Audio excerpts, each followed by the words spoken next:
couple of weeks ago, I was privileged and honored to be the member of a panel of 3 very well-known teachers here in Texas. And the topic was, how do you teach and what is your philosophy about teaching? So the first question came to me and they asked me, they said, what is your method in teaching your students? I thought for a second and I said, it's funny because I don't really have a method. My method really, it depends on each of the students and what their needs are. My responsibility and my obligation to the students is to help each student to get from point A to the point that they want to be. And this has been an overriding concern of mine ever since I began teaching, because each person is built differently. Each person thinks differently. And it's our job as a teacher to be able to find what it is about a student that gets them to do the work that they need to do to get where they want. A lot of the students that come to me, one of their really big aspirations is to get into the Texas All-State.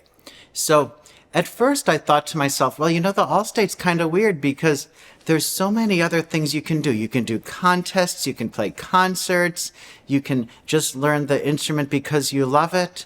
But these children, they love the fact to be in All-State because they get to be with their friends, they get to do all sorts of social things, and they get to play their instrument, and they get ranked a number that they can say, I got 20th chair in All-State, or if they don't get in, then they have some sort of a goal. Well, I get to get into All-State next year because I didn't get in this year.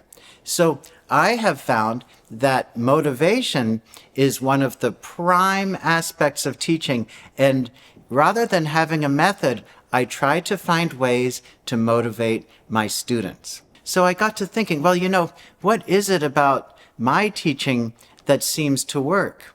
Well, of course, I have wonderful relationships with all of my students. They are all so different, and they're wonderful children, so it's really, really fun to teach them. And once you gain a rapport with your student, then they become wanting to do the work for you. And so that starts the motivation process. Parents always tell me that they think that their children are not motivated. Well, motivating children, of course, it's not easy. It's hard to do. How do you motivate children? Well, motivating children is having them enjoy what they're doing. So, for instance, when I'm teaching violin or viola, my first job is to have them enjoy what they're doing and to know that playing the violin or the viola is a wonderful thing. So there has to be instilled a love for music in the child. You have to have your students like you, and you have to have your students trust you. And then when you tell them that it's important to get this job done or this work done that they have to do on their instrument, then they want to do it. And the result that comes out is wonderful. So why wouldn't we be motivated by doing wonderful things? Some students take a long time to motivate. So it's funny because a lot of times during the lessons, you need to talk to students and tell them what there is. And you need to show them maybe some YouTube videos of other people playing. And not only say these videos are good, but to tell them why they are good and what they should look for. A lot of times I notice that when I ask people to listen to things or to watch things on YouTube, and I'll say to them, what do you think about that? And the generic answer, the answer I get all the time is, it's really good.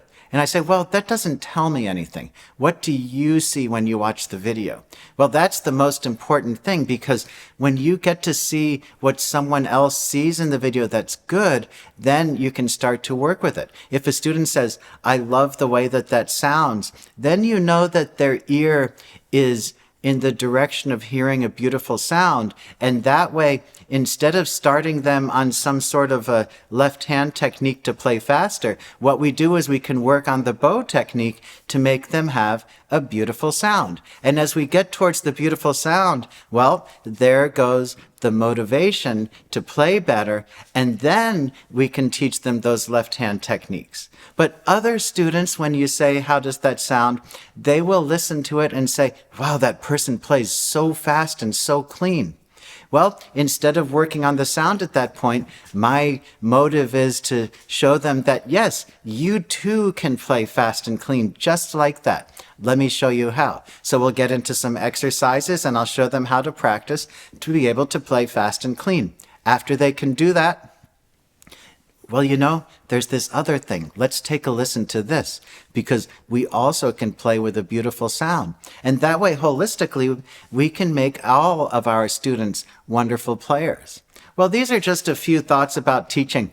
I think I can make this a series because there's so many things to say and we don't want the video to go on forever. So I hope you really enjoyed this video. I'm kind of motivated myself right now to talk about what the principles of teaching can be. I know that I kind of ramble on and I get from one subject to the other, but I think that teaching's a lot like that. And when I say that I don't have a method of teaching, it's kind of like that. It's kind of you start over here and then you say, well, wait a minute.